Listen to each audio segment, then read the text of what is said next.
Estados Unidos prohíbe el ingreso al expresidente Rafael Correa, al ex vicepresidente Jorge Glass, a sus esposas e hijos por casos de corrupción. El caudal en el complejo Paute sigue en caída y amenaza la generación de Paute Molino, la segunda hidroeléctrica más grande del país. Tras anunciar un incremento de apagones cuyos horarios Televistazo publica, el ministro de Energía Antonio Goncalves renunció al cargo y es reemplazado por la ministra de Ambiente Inés Manzano. El gobierno aceptó que el sector industrial tenga un horario diferenciado y que lo acuerde con las empresas eléctricas en cada región. Tras días sin apariciones públicas, Daniel Noboa presidió una sesión por los 204 años de independencia de Guayaquil y condecoró a su padre Álvaro Noboa en medio de amigos y ministros. Con casi media hora de atraso, el alcalde Aquiles Álvarez encabezó otro evento por las fiestas de independencia de Guayaquil. La ex legisladora Bella Jiménez, su hijo y otros 2 familiares deberán usar grillete electrónico porque la fiscalía los acusó por vender cargos en la asamblea. La selección ecuatoriana cumplió su último entrenamiento y el técnico Becachese definió el equipo titular para enfrentar a Paraguay. Múltiples tornados causan devastación en varios condados de Florida a minutos de la llegada del huracán Milton, que amenaza a 12 millones de personas. Televistazo explora los barrios de Guayaquil, que son verdaderos íconos por especializarse en ciertas actividades comerciales desde hace décadas. Buenas noches, amigos. Bienvenidos a Televistazo Estelar este miércoles 9 de octubre. Comenzamos ya con el desarrollo de las noticias. Estados Unidos prohibió la entrada a su país al expresidente Rafael Correa, a Jorge Glass y a sus familiares directos. La sanción responde a su historial delictivo por actos de corrupción cometidos en Ecuador. Jacqueline Rodas con más detalles. El expresidente Rafael Correa, el ex vicepresidente Jorge Glass y sus familiares directos no podrán ingresar a Estados Unidos. La decisión del gobierno de Joe Biden se hizo pública mediante el portavoz del Departamento de Estado, Matthew Miller, quien emitió un comunicado. Correa y Glass no son elegibles para entrar en Estados Unidos debido a su participación en actos significativos de corrupción durante su mandato. Abusaron de sus cargos en Ecuador al aceptar sobornos, incluidas contribuciones políticas, a cambio de conceder contratos con el Estado. La sanción alcanza a Ann Malherbe, esposa de Correa, y a sus hijos Sofía, Ann y Rafael. Cynthia Díaz, esposa de Glass, y su hijo mayor Jorge Glass Díaz también tienen prohibición de ingresar a Estados Unidos. Únicamente quedó exento su hijo menor de edad. Miller señala que la decisión reafirma el compromiso de su país en la lucha contra la corrupción a todo nivel. También se pronunció el embajador de Estados Unidos en Ecuador, Art Brown. Informó que la prohibición se aplica de acuerdo a la Ley de Operaciones Extranjeras, que permite publicar los nombres de los sancionados, y que esta medida deja claro que nadie, sin importar su rango o cargo, está exento del cumplimiento de la ley. El expresidente Rafael Correa reaccionó en sus redes sociales. Para él es una retaliación por Julian Assange, un distractor del desastre de gobierno de Noboa y un involucramiento en la campaña electoral. Calificó lo sucedido como una maldad humana y rechazó que metan a su familia. Rafael Correa y Jorge Glass, declarados no elegibles para ingresar a los Estados Unidos, mantienen pendientes procesos judiciales en Ecuador. Correa se encuentra en calidad de prófugo desde el año 2018 y Glass cumple una sentencia unificada en la cárcel La Roca. Aquí un recuento de estos casos. Rafael Correa y Jorge Glass tienen un amplio historial delictivo en Ecuador. El expresidente prófugo en Bélgica tiene una orden de prisión desde 2018 por el secuestro del político Fernando Valda. En este caso lo llamaron a juicio, pero el proceso está suspendido hasta que regrese al país. En 2020, Correa fue sentenciado a 8 años de prisión por cohecho en el caso Sobornos. Esa condena ya está en firme, pero también es investigado en otros casos como la vinculación con Leandro Norero, encubrimiento de muertes violentas, soborno por fallos judiciales, los casos Purga y Plaga, fraude procesal y la reconstrucción de Manabí. Jorge Glass es investigado por los casos Plaga, purga y cingue, encubrimiento de muertes violentas, sobornos por fallos judiciales, fraude procesal, acoso a su asistente. Jorge Glass fue sentenciado junto a Correa a 8 años de cárcel y pesa en su contra una sentencia de 6 años de prisión por asociación ilícita en el caso Odebrecht. Actualmente está en la cárcel La Roca en Guayaquil. Enfrenta igualmente un proceso por peculado en el caso Reconstrucción de Manabí. La Fiscalía lo acusa de malversar fondos destinados a obras para los damnificados del terremoto de 2016. Como parte de su condena, Correa y Glass tienen que pagar reparaciones económicas al Estado que no han cumplido. A Jorge Glass le corresponde pagar por el caso Odebrecht $7,5 millones y por el caso Sobornos $778.224. Rafael Correa no ha cancelado una reparación de $778.224. Las investigaciones abiertas a Correa y Glass por la Fiscalía es por hechos ocurridos durante los 10 años que estuvieron en el poder.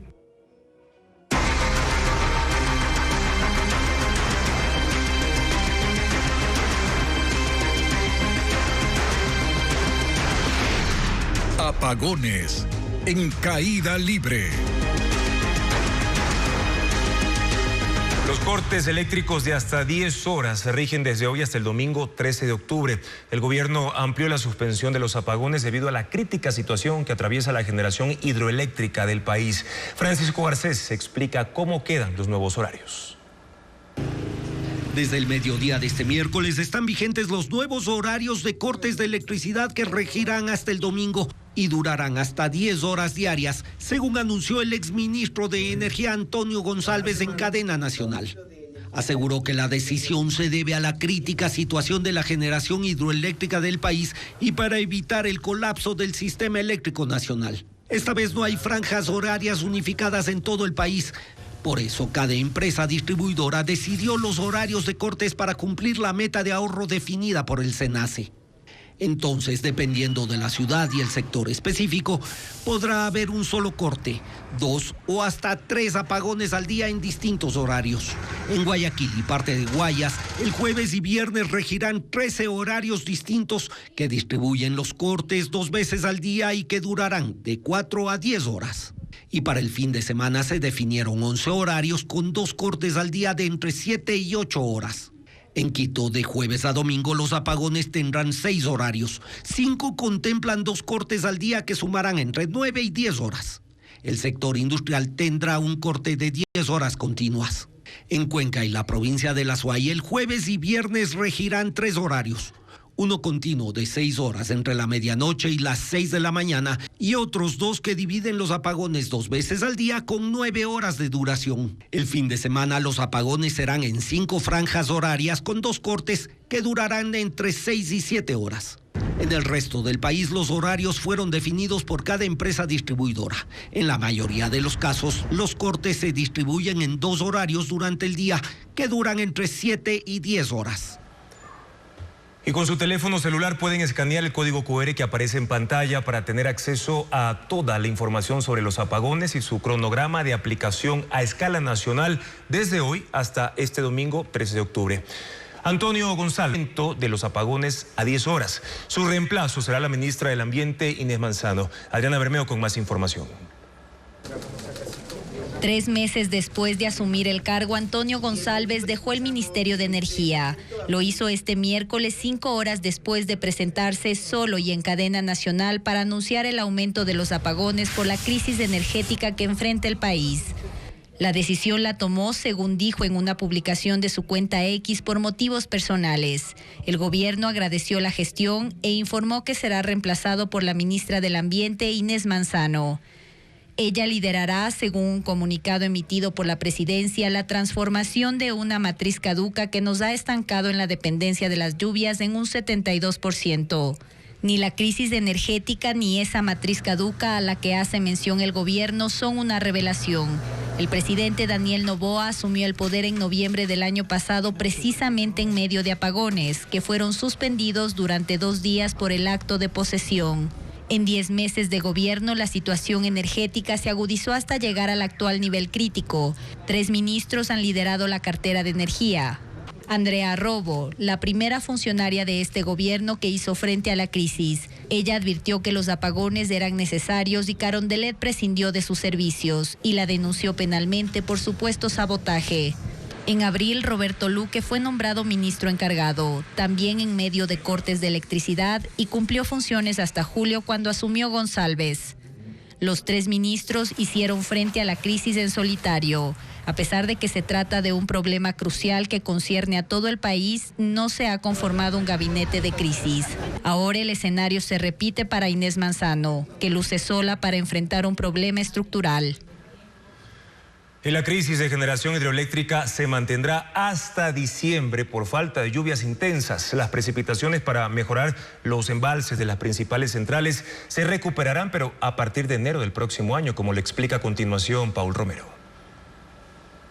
El pronóstico del tiempo es desalentador y las lluvias para recuperar los caudales de los ríos que alimentan las 6 centrales hidroeléctricas más importantes del país llegarán recién a mediados de diciembre, según el INAMI. En este feriado caerá lluvia moderada en el callejón interandino, pero insignificante para mejorar los embalses. Desde la próxima semana la situación se agravará.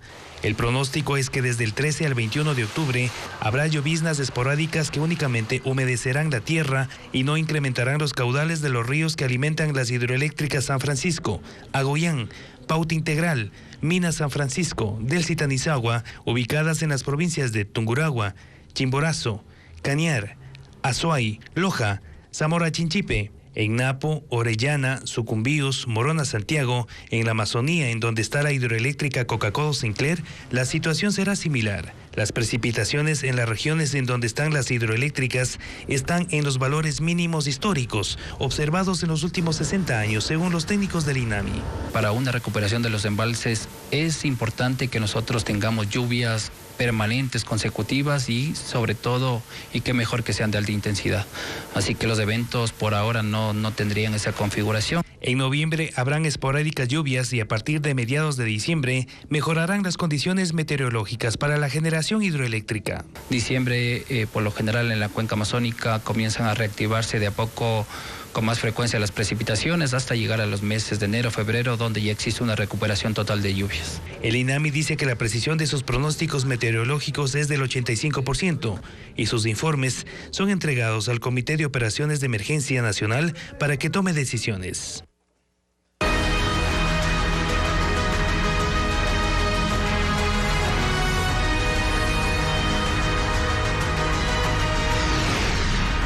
De octubre, fregados, pero contentos.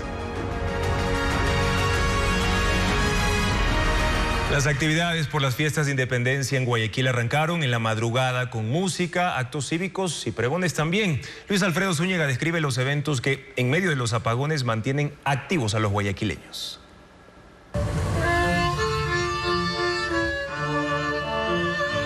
Este miércoles aún no salía el sol en Guayaquil, pero la celebración ya había empezado. Alumbrados por las luces LED de la Plaza de la Administración en el centro, a las 4:30 de la mañana arrancó el saludo a la aurora gloriosa, en el que se conmemoró las primeras horas del 9 de octubre de 1820, con la melodía de Guayaquil de mis amores. Al pie del monumento a la fragua de Vulcano, la Corte de Honor, con banderas celeste y blanco, marcó el camino para el ingreso de antorchas en manos de miembros del Cuerpo de Bomberos. Se encendieron, simbolizando la llama de la libertad. Y el alcalde Aquiles Álvarez instó en su discurso, que inició a las 5 de la mañana, a ser más fuertes ante las afectaciones que dejan los apagones. Que Guayaquil nunca va a dejar de ser libre ni independiente. Si nos quieran pisar, nunca podrán. Así que ¡viva Guayaquil! En el acto se motivó a recordar a los próceres y hubo más espacio para la música y la danza. A las 8 de la mañana, estudiantes se sumaron a la celebración.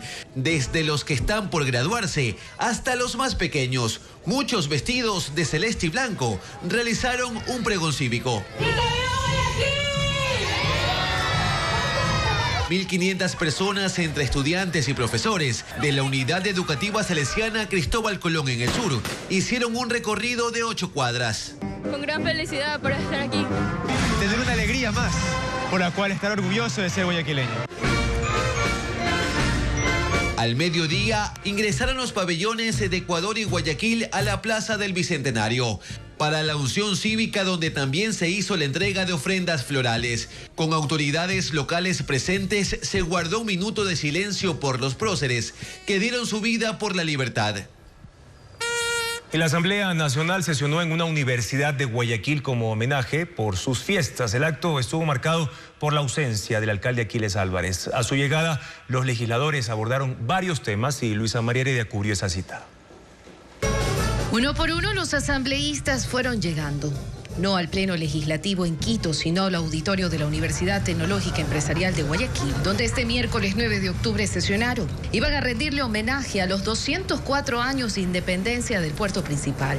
Aunque el ambiente de fiesta se tensaba rápido al abordar los temas sensibles que afronta el país, como la crisis energética. El otro tema fue la crisis política. Los asambleístas se referían también a la designación del nuevo primer vicepresidente, que no pudo concretarse este martes en el Pleno. Ya en la sesión, las tensiones quedaron momentáneamente de lado para conmemorar a Guayaquil, hasta que se condecoró al pabellón municipal, distinción que fue recibida por la vicealcaldesa Blanca López, en representación del alcalde Aquiles Álvarez, quien no asistió a la sesión. López intervino pese a que su discurso no constaba entre los puntos del orden del día.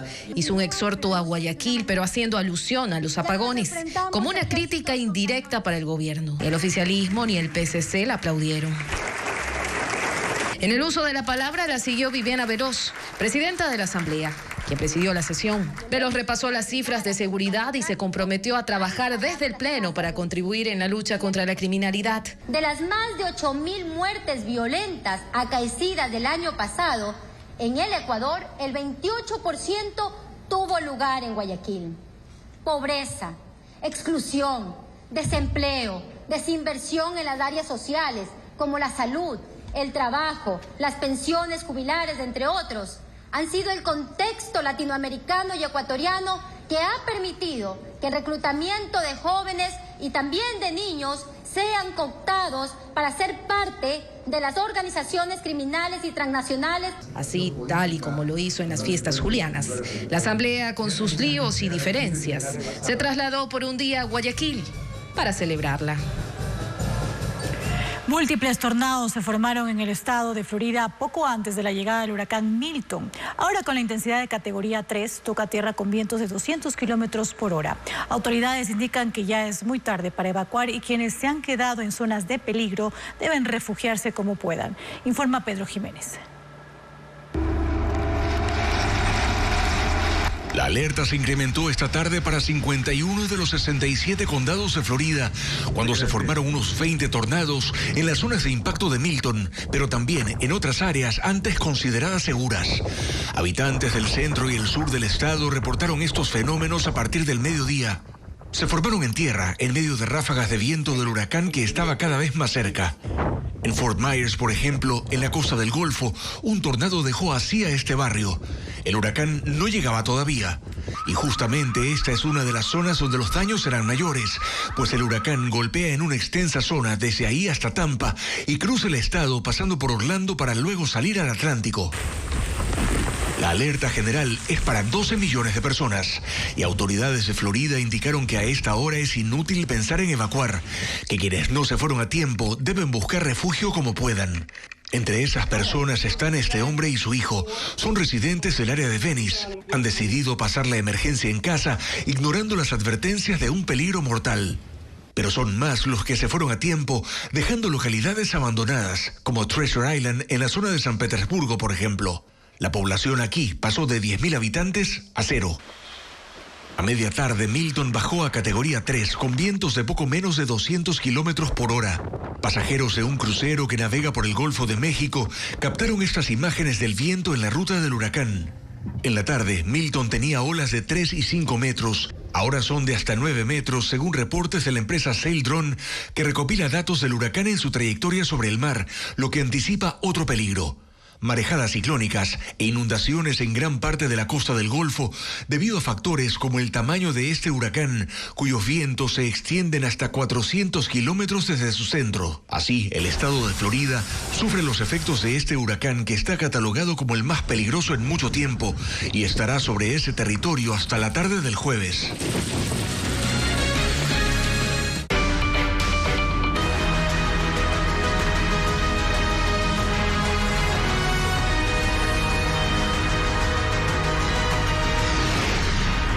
9 de octubre. Fregados, pero contentos. La sesión solemne por la independencia de Guayaquil que organizó el gobierno se llevó a cabo esta tarde en la gobernación del Guayas. El mandatario Daniel Noboa la presidió junto a varios de sus ministros. La sorpresa fue la presencia de su padre Álvaro Noboa, quien por primera vez junto al presidente recibió también una condecoración. Luisa María Heredia nos cuenta los pormenores de este evento.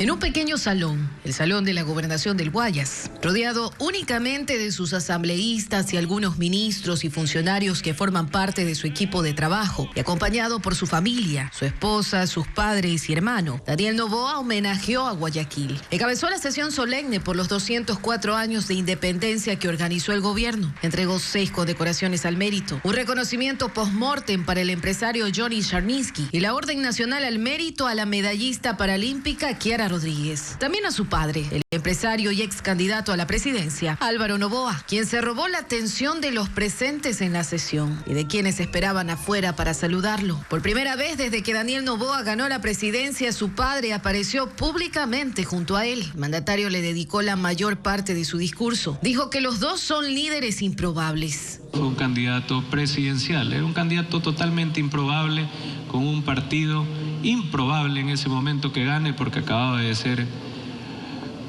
derrocado un presidente de ese partido. Tuve esa ventaja, tuve esa carrera, tuve esa universidad, esa educación de la vida, que me convirtió también en otro líder improbable, pero en un líder improbable bastante preparado para los momentos más duros. Y aseguró que como el líder improbable que dice ser, sacará al país adelante. Reconoció que Ecuador pasa por momentos difíciles por la crisis energética que vive. Hoy es momento, más que nunca, de luchar y de ser más improbables, de ser extraordinariamente improbables. De las cenizas sacaremos a este país de una de sus peores crisis en la historia. Es posible, para muchos es poco probable, pero es posible. Volvió a responsabilizar a sus antecesores. La sesión, que esta vez no tuvo conciertos, pancartas, ni fuegos artificiales, ni acceso para la militancia, culminó con la salida de las autoridades del salón, pero sobre todo con vivas para Alvarito. Poco después, al caer la tarde, se llevó a cabo la otra sesión solemne por el 9 de octubre en el Parque Centenario, un evento encabezado por el alcalde Aquiles Álvarez. Ahora damos paso a Luis Alfredo Zúñiga para conocer más detalles del evento. Luis Alfredo, cuéntanos si afectaron los apagones a este acto municipal. Buenas noches. Muy buenas noches. Para evitar la afectación por los apagones, acá en el centro de Guayaquil, en el Parque Centenario, se usaron generadores de energía. 10 para ser exactos, pues aquí en este punto los apagones arrancaron a las 6 de la tarde. Y aunque la sesión estaba prevista para las 5:30, arrancó con media hora de retraso. A las 6 de la tarde precisamente se dieron cita en este punto en el Parque Centenario autoridades nacionales como la presidenta de la Asamblea Nacional, el vicepresidente del Consejo Nacional Electoral, Enrique Pita, la prefecta del Guayas, Marcela Aguiñaga, alcaldes y también algunos precandidatos presidenciales. Y el discurso del alcalde Aquiles Álvarez, que duró aproximadamente 14 minutos, arrancó dirigiéndose precisamente a ellos, a los precandidatos. Instó a que luchen por la democracia, a que gane el mejor y también ratificó que tendrán el apoyo del Cabildo. Escuchemos las palabras del alcalde. La gente que nos ama, que nos recomienda, elige solo las batallas que puedas ganar. Eso nos dice la gente que nos quiere. No te metas en problemas. Para algunos significa actuar con inteligencia y audacia. Yo no lo comparto. Yo creo que hay que tomar las batallas justas, donde los menos favorecidos, los pobres, sean los que ganen. Eso es lo que necesitamos hacer y lo vamos a seguir haciendo en Guayaquil. Hemos resistido y hemos avanzado porque Guayaquil no se somete a injusticias ni arbitrarios, a impostores o a imposiciones. El guayaco percibe y en el caminar saca a los falsos, mentirosos y ambiciosos. El guayaco es inteligente, no es bobo, se hace, pero después te cruza la factura. En su discurso, el alcalde también habló de 210 millones de dólares en inversión para obra pública y en el acto se entregaron algunos reconocimientos a algunos personajes, entre ellos a Kiara Rodríguez, doble campeona paralímpica. Ella también fue condecorada más temprano en la sesión del gobierno. A esta hora ya el acto cívico ha concluido y como pueden observar en este punto en el centro, siguen los apagones. Sin embargo, hay eventos artísticos en el Parque Centenario gracias a estos generadores de energía. Continúan con más en estudios. La Fiscalía abrió el caso en familia y procesó a la ex vicepresidenta de la Asamblea, Bella Jiménez, su hijo, hermano y cuñada por la venta de cargos en su despacho mientras fue legisladora. Los cuatro deberán usar grillete electrónico y otras medidas impuestas por el juez, como lo informa Jacqueline Rodas, quien siguió la audiencia. La noche de ayer y madrugada de hoy, la ex legisladora y ex vicepresidenta de la Asamblea, Bella Jiménez, fue procesada en la Corte Nacional, junto con su hijo, hermano y cuñada. Por eso la Fiscalía, especialista en bautizar sus investigaciones, llamó a este caso en familia. La fiscal general Diana Salazar formuló cargos por concusión, presentó versiones de ex colaboradores del despacho de Jiménez, mensajes de WhatsApp, un cheque y un depósito para acusarla de vender cargos en la Asamblea. Detalló 2 casos puntuales. Pablo Luna Fuentes, contratado como su asesor luego de pagarle $3,000, según consta en un chat del 22 de abril de 2021 encontrado en su teléfono celular. Ñaño, usted es mi amigo y más que todo te tengo mucha confianza. Tranquilo, no tienes que darme mucha explicación. Listo, te acepto los primeros 3,000. Te quiero en mi equipo, negro. Dame los 2 nombres y apellidos de tu hijo, porfa, y número de cédula. Jorge Simón Peláez Jiménez. Ahí está mi bellita, ya te hice la transferencia. Y le envía una captura de pantalla del depósito. Por los mismos días, Scarlett Lindao fue contratada como asistente a cambio de $6,000, solicitados por la cuñada de la entonces asambleísta. La fiscal presentó un cheque de un primer pago de $2,500 cobrado por el hermano de Jiménez. En ambos casos, la Asamblea Nacional notificó a la Fiscalía que pocos días después de la fecha de pago, Bella Jiménez solicitó la contratación de Pablo Luna y Scarlett Lindao. La ex vicepresidenta del Legislativo, ahora procesada, negó las imputaciones. No hay nada en mi contra. Y si ustedes podrán haber escuchado, haber observado lo que la fiscal dijo, si ustedes pueden observar, solamente se refieren a las versiones de la señora Scarlett Lindao, Enrique Luces, y las versiones de nosotros, Libre Voluntario, no las han tomado en cuenta. El juez Marco Rodríguez ordenó el grillete electrónico y otras medidas para Jiménez y sus 3 familiares. La instrucción fiscal durará 90 días.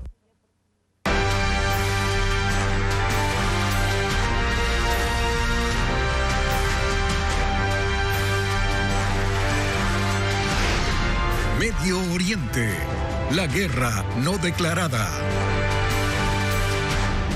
Hace un año 101 personas siguen en manos de Hamas luego de haber sido secuestradas por los terroristas y llevadas a la Franja de Gaza. El grupo los mantiene ocultos, esquivando la intensa revisión del ejército israelí que entró en el territorio palestino para rescatarlos. Sus familias tienen un año esperándolos y exigiendo al gobierno negociaciones que los regresen sanos y salvos. Informa Merlis González.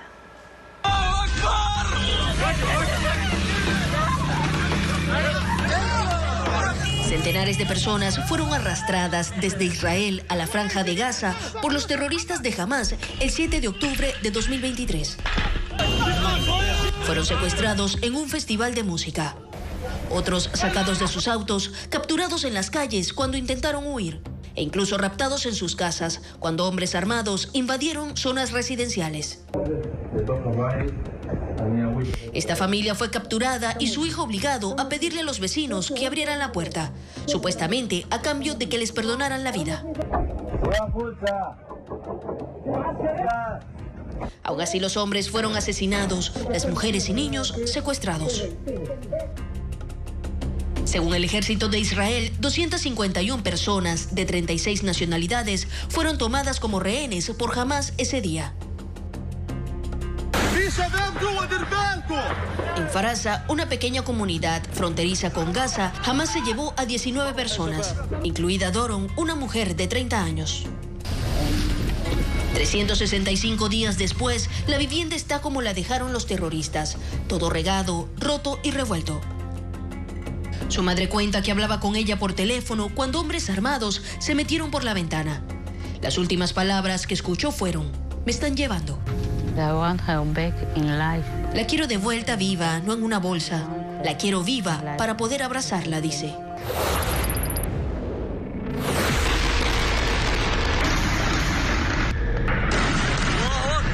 Israel desplegó una brutal operación militar para rescatarlos, aunque los resultados no son positivos.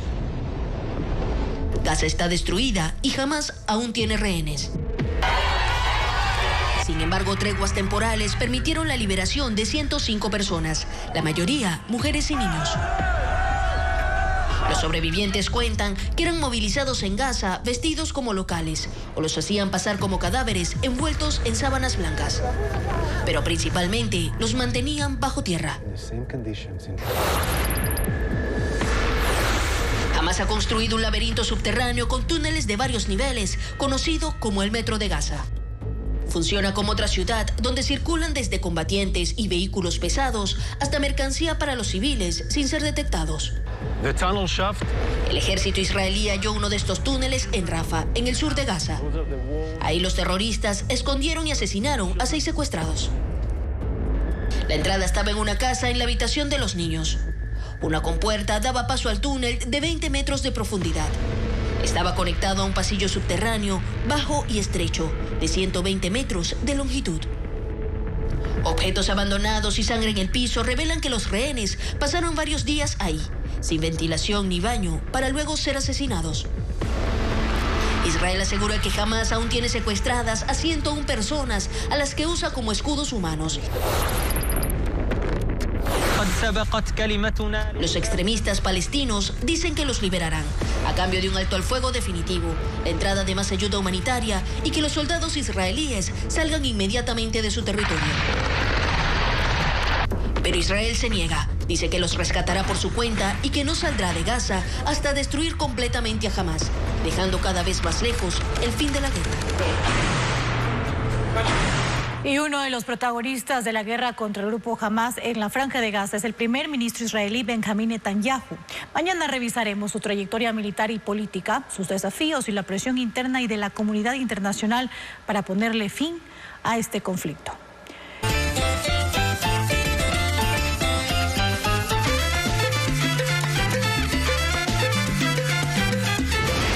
Guayaquil, sus discretos encantos. Una obra que expresa la muerte creada por un artista cuencano es la ganadora del Salón Nacional de Pintura Independencia de Guayaquil. Estefanía Arias nos cuenta que se trata de una muestra que se inauguró en la Casa de la Cultura Núcleo Guayas.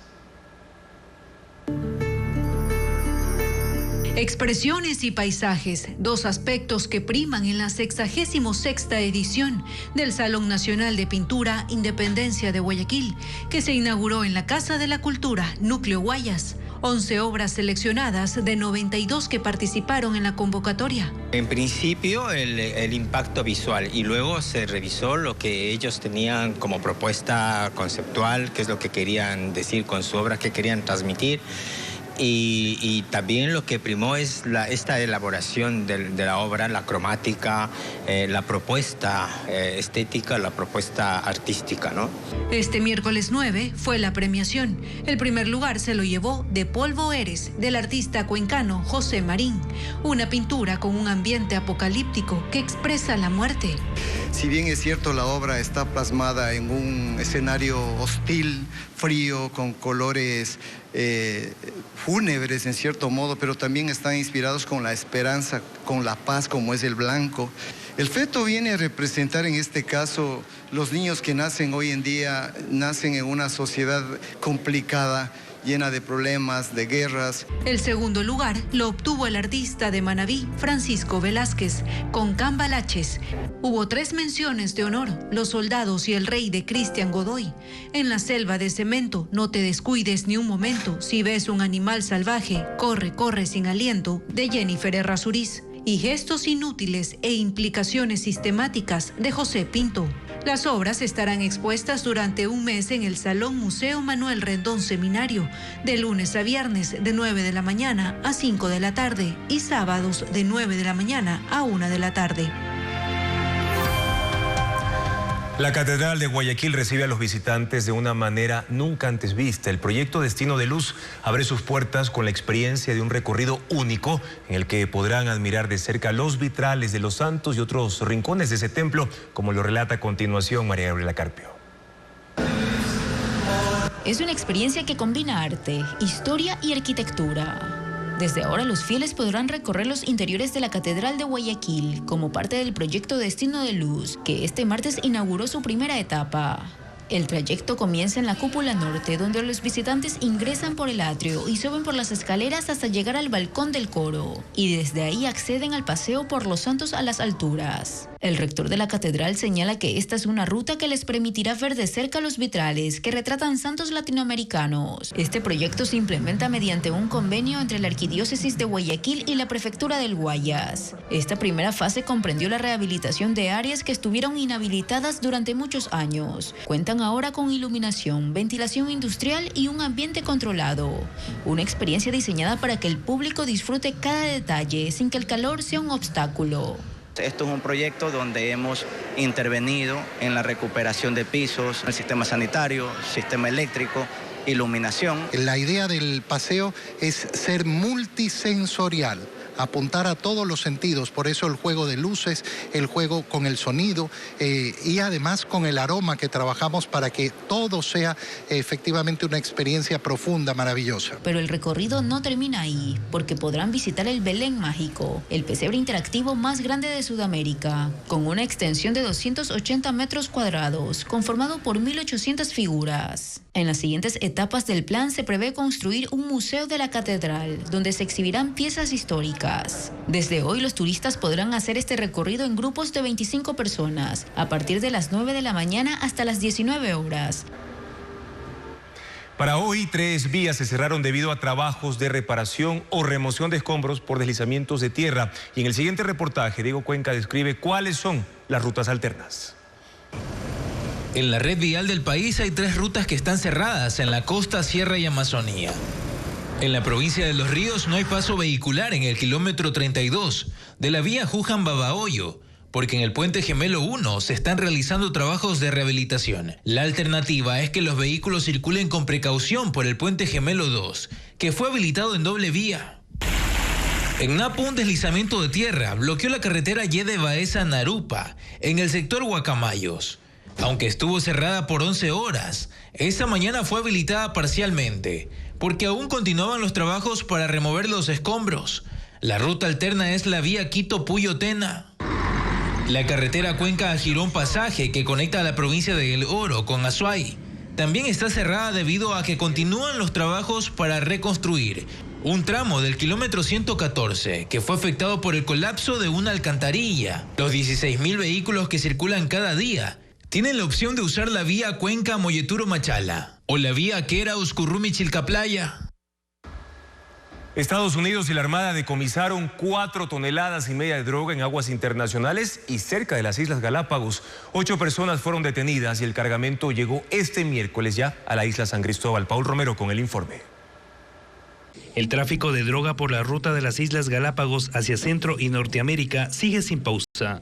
La Armada, en coordinación con la Guardia Costera de los Estados Unidos, realizaron entre el 2 y 8 de octubre la incautación de droga más importante en lo que va del año, 4,5 toneladas de cocaína en 6 días. La droga, distribuida en 96 bultos, llegó este miércoles a la base naval de la isla San Cristóbal.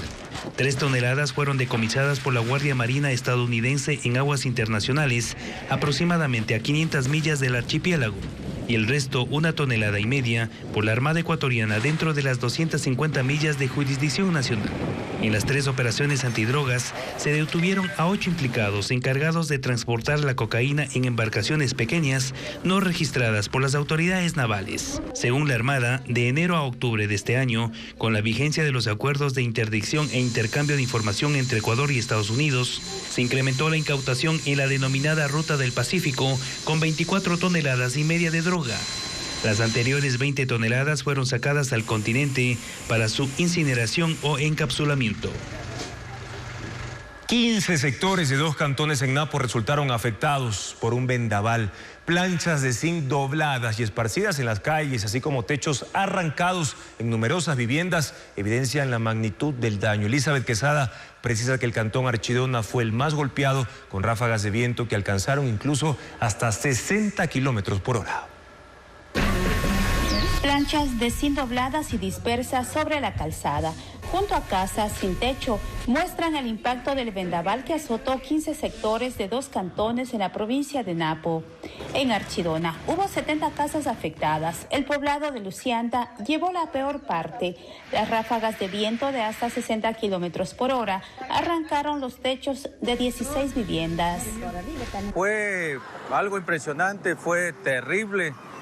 No hemos visto antes habíamos visto ventoleras, corrientes de aire, cómo se levantaban los techos de las casas. El tejado de 3 bloques de una unidad educativa también se desprendió. Los útiles escolares y otros implementos se mojaron, lo que llevó a unos 20 comuneros a unirse en una minga para habilitar las aulas afectadas.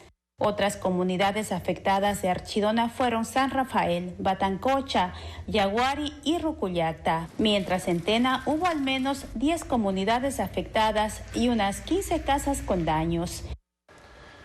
La situación en el río Paute, que registra bajos caudales, no mejora y pone en riesgo al complejo generador de energía más grande del país. La central Molino, la segunda hidroeléctrica de Ecuador, está en riesgo debido a la falta de agua. Francisco Garcés describe el panorama.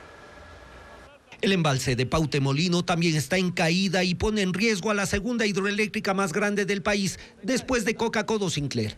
Está en el río Paute y es vital porque puede producir 1.100 megavatios. Su embalse Amalusa depende del caudal que entrega el de Mazar, que está río arriba y que se encuentra en sus niveles mínimos de funcionamiento.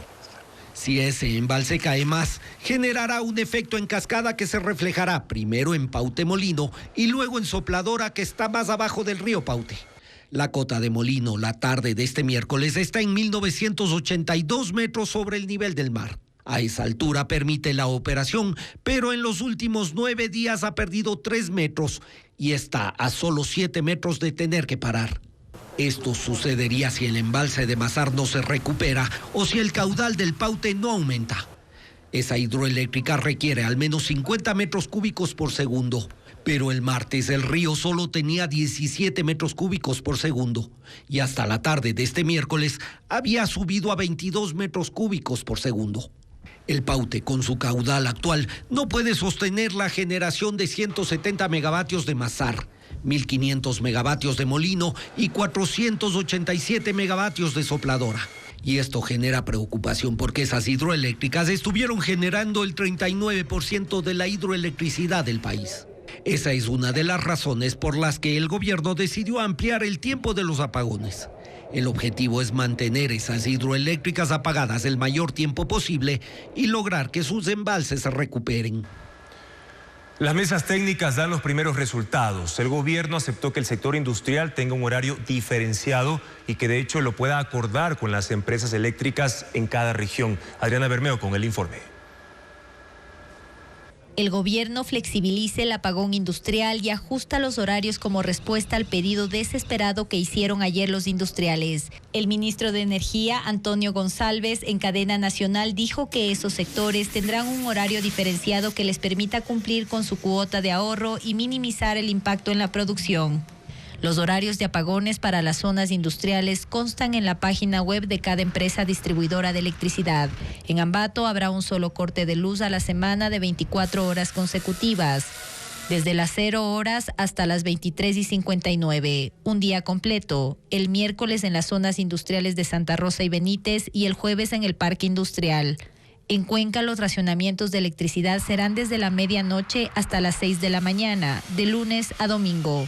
Es muy diferente adaptarse a un horario, reducir potencia, porque eso es ya trabajado con Centrosur y eso ya lo habíamos hecho en meses anteriores. Entonces, las empresas están adaptadas a este sistema y es mucho más sencillo. Los horarios se analizarán cada semana y las empresas eléctricas los definirán con los industriales de cada ciudad. El gobierno ya no les impondrá los racionamientos, siempre y cuando cumplan con la cuota de ahorro de energía. Ya se puede negociar primero con los horarios y segundo con los ahorros voluntarios, porque la idea de esto es tratar de primero de minimizar el coste, ¿no es cierto?, de tratar de organizar los turnos laborales. En Quito y Guayaquil, los apagones en las industrias se sujetarán a los horarios de racionamientos del sector al que pertenecen. Las grandes empresas priorizarán la autogeneración eléctrica y reducirán la potencia de su maquinaria en las horas pico de 14 a 19 horas. Desconexiones nacionales por mantenimientos, sabotajes e incluso fallas humanas son las figuras que ha usado el gobierno de Daniel Noboa para evitar usar la palabra apagones. Los mensajes comunicacionales sobre la crisis eléctrica han sido intermitentes. Diego Puente con un análisis. La realidad superó el discurso gubernamental. Esta mañana el ministro de Energía, Antonio Gonsalves, en una cadena nacional que duró 2 minutos, leyó un mensaje inminente por las circunstancias. Los cortes de luz se extenderán a toda la población cada día durante 10 horas. Hemos evaluado todas las medidas disponibles para mitigar este problema e impactar lo menor posible la vida de los ecuatorianos. Lamentablemente, estas medidas no han sido suficientes para estabilizar la situación. Por ello, nos vemos en la necesidad de implementar una reprogramación de cortes de energía que afectará a todos. Gonsalves apareció solo y dijo lo que el gobierno se ha empeñado en negar desde que el entonces secretario de la administración, Arturo Félix Wong, demandó a su colega Andrea Robo, ministra de Energía, por supuesto sabotaje. Hace exactamente un mes, ese mismo ministro, que ahora ocupa la cartera de gobierno, negó la probabilidad de apagones. Ironizó contra los técnicos que alertaban de inminentes cortes de luz y quiso imponer su criterio a la fuerza al interrumpir una entrevista radial en la que uno de ellos abordaba el tema. ¿Cómo pueden darle micrófonos para que mientan al Ecuador? ¿Qué es lo que pasa? ¿Hasta cuándo siguen con estas mentiras? Carondelet ha negado los hechos. Prefirió hablar de desconexión nacional por mantenimientos, fallas humanas, posibles sabotajes e incluso ordenó militarizar las centrales y sus trabajadores fueron sometidos a requisas físicas. La realidad estalló el 23 de septiembre. Fue la primera vez que los funcionarios hablaron de apagones programados de hasta 8 horas diarias. El viernes 4 de octubre, argumentando una mejoría en los embalses, el gobierno redujo a 6 horas los cortes en zonas residenciales. Pero la medida sin lluvias no era sostenible. El peso fue transferido en forma inconsulta, obligatoria y de inmediato al sector industrial que en el día y durante 10 horas debía generar su propia energía. Creo que de hecho esa también es la angustia que estamos trasladando esta mañana aquí. No sabemos por qué el parque industrial fue el elegido. El lunes el país empezó a saber los costos de esa medida y las consecuencias para el empleo y la economía en general. Sin plan B, el gobierno tuvo que retroceder y admitir que la carga debía ser para todos y que en esta crisis también es clave proteger al sector industrial. No existe otro pronunciamiento sobre esta crisis eléctrica que no se conoce cuándo terminará. Con 5 votos a favor y Cabezas Cler como superintendente de compañías. Él lideraba la terna remitida por el presidente de la República para reemplazar a Marco López, cuyo periodo finalizó en marzo de este año.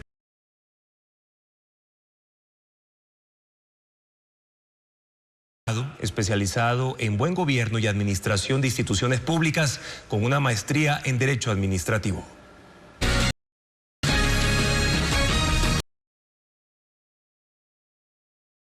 Cerca del mediodía, cuando un grupo de criminales armados que se desplazaba hasta en los baldes de 2 volquetas bloqueó el paso de 2 carros que transportaban dinero, desencadenando así un episodio de terror que dejó a varios conductores atrapados en la línea de fuego. 8 agentes de seguridad privada recibieron disparos. Uno murió y los otros quedaron heridos.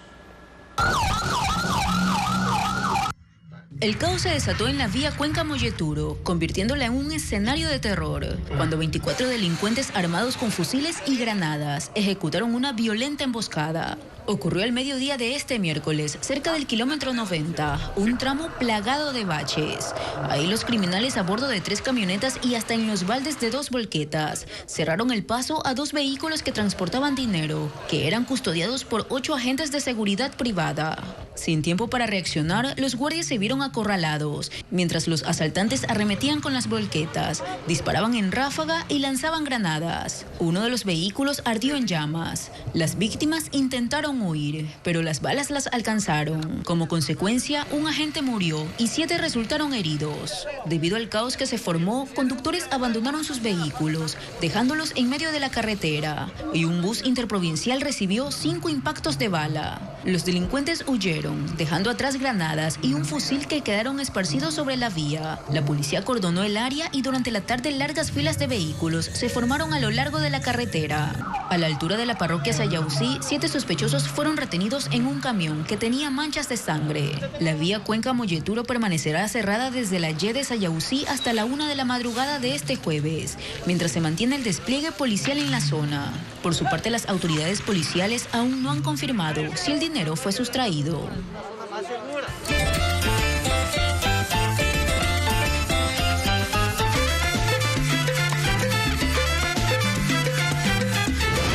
Guayaquil, sus discretos encantos. Hay sectores de Guayaquil que se caracterizan por sus oficios y actividades comerciales, como las calles Ayacucho, Rumichaca o Sauces. Espacios que mantienen estos trabajos tradicionales que todavía son demandados por los guayaquileños. Tenemos un recorrido por esos lugares.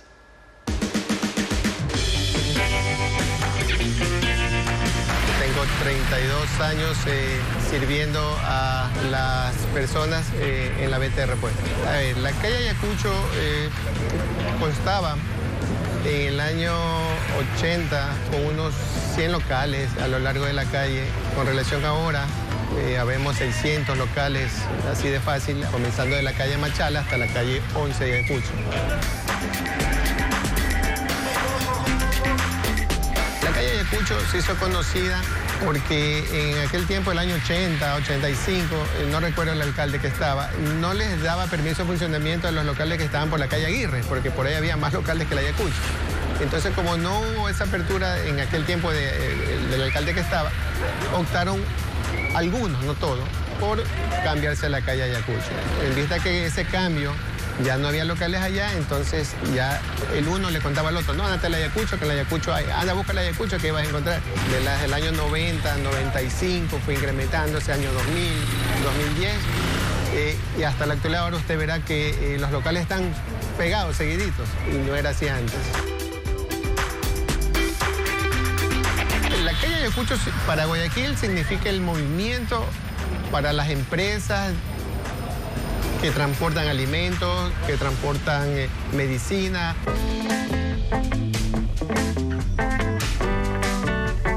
Yo vengo con mi negocio comenzando de muy jovencita, desde 1984 que comencé frente a la Botica Victoria, diagonal al Parque La Victoria. Ahí estuve un buen tiempo, después me vine a poner la sucursal por acá y bueno, aquí me fue mejor y decidí quedarme ya aquí en Sauces 6, que aquí ya tengo 14 años.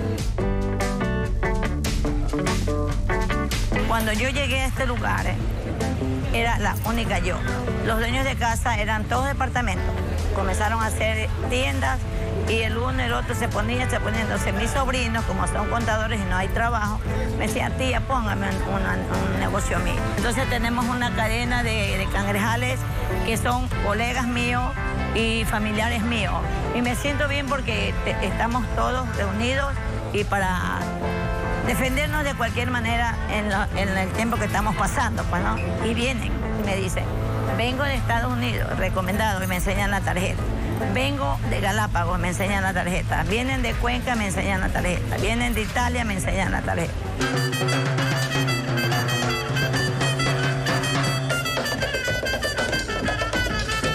Estamos ubicados aquí en Rumichaca y Víctor Manuel Rendón. Le llaman la esquina de la música. la esquina del Son, la esquina de Alegría, porque realmente eso era muy desolado. Estaba fuera de la Boulevard 9 de Octubre, 120 locales de sonido, música electrónica, todo eso. Se hizo tan famosa esta calle de Rumichaca, Saruma y Víctor Mañandón debido a que cada mes hacíamos espectáculos, dábamos alegría. Yo salía con los timbales, con mi batería afuera, con la guitarra. Guayaquil es una ciudad de fuerza, de vida, una ciudad tropical, donde le gusta la rumba, le gusta el son, le gusta el baile, y le pongo el ritmo y le pongo Guayaquil, Guayaquil, Guayaquil, madera de guerreros, Guayaquil, esa es mi ciudad.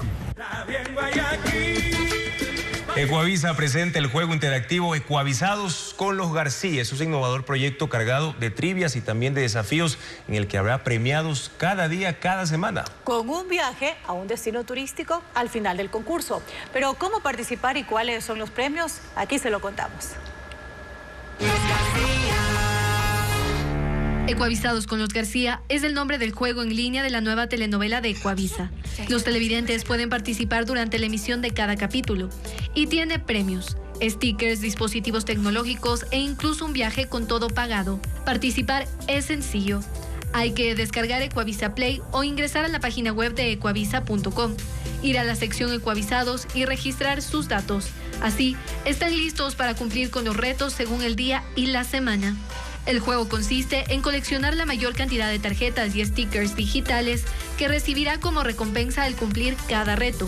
Las tarjetas se entregan diariamente, los stickers por semana, una vez que cumpla todos los retos que han sido divididos en 5 categorías: Ecuatrivias, Contratiempo, Queremos Conocerte, bonus de redes y multipantallas, que incluyen grandes recompensas para los fanáticos de los García y que se podrán ganar estando atentos a qué hacen y qué dicen en cada capítulo. Todos los días se sortean camisetas, gorras, soportes de celular y cada semana 30 relojes inteligentes, 30 audífonos de diadema, 30 audífonos inalámbricos y 30 parlantes con Bluetooth. Al finalizar el juego, los participantes que hayan conseguido los stickers semanales serán parte de un sorteo en el cual se rifará un viaje a Punta Centinela con todo pagado. Puede participar en Ecuavisados con los García desde su celular escaneando el QR que aparece en pantalla. La ciudad de Las Vegas se despidió de su emblemático Hotel Tropicana con un despliegue de pirotecnia. Cientos de fuegos artificiales iluminaron el cielo y la estructura antes de ser demolida mediante una implosión controlada. El estallido ocurrió a las 2:30 de la madrugada sin público por medidas de seguridad, pero fue transmitido en vivo por medios locales. El Tropicana cerró en abril después de 67 años para dar espacio a un nuevo estadio de béisbol para los Atléticos de Oakland.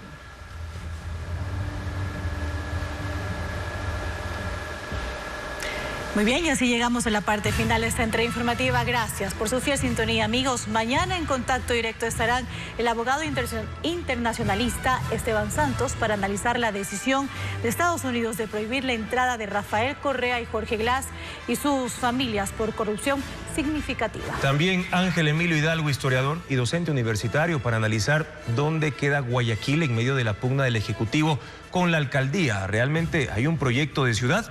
Las noticias regresan este jueves en la primera emisión de Televistazo a partir de las 5:55 de la mañana. Buenas noches, amigos.